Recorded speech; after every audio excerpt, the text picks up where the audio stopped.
Bismillahir Rahmanir Rahim. I want to consider the first of the Zawil Furud, and the easiest of them to start with is actually the husband. So let's look at the states of the husband. Essentially, the husband has two states, one and two. If we draw this out in a table, the first is where the husband receives a half. So this is his share, and the condition. The first is when he receives a half, and this is where there are no children.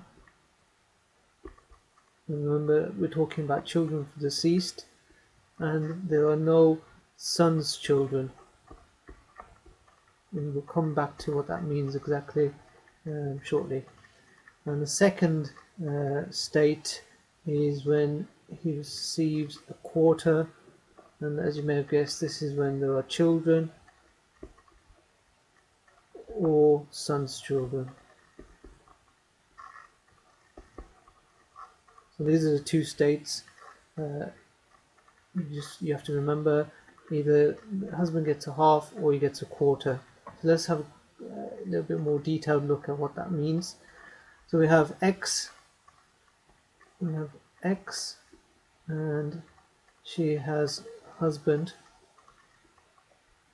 and if there are no children, which is straightforward, X doesn't have any children. Again, it doesn't have to be H's children, it can just be X's children. So X may have been married previously and had children from a previous marriage, provided X has no children, or son's children.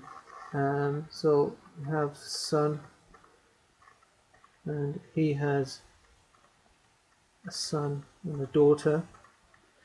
Provided there's none of these, there's no son, there's no son's son, and no son's daughter.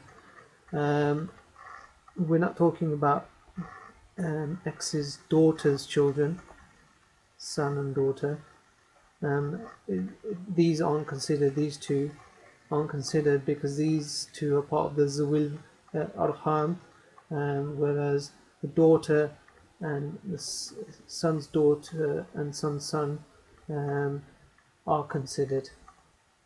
So just again to recap, the husband gets a half if there are no children. So there's no children, either a son or a daughter or son's children, and that can be, we can take that further down. So it also means sons' children, daughter, there shouldn't be any of these, and so on and so forth. Again, it goes through the male line, and then it's the son and daughter which we consider. The second option is if X has a husband and she also has either a daughter or a son or both, or a mixture of the two. In this case, the husband gets a quarter. And again, even if these two weren't alive, the son had his own children, then again husband would get a quarter, and we can go further down. There was no son's son or no son's daughter. You can go down further, and we have to make sure that there's no grandchildren or great-grandchildren through the son.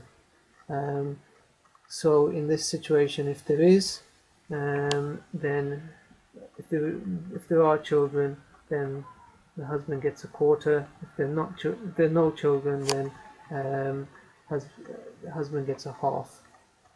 So it's important to remember this, and the main points to remember are that it's not just children, it's also grandchildren through the son and through the male descendants.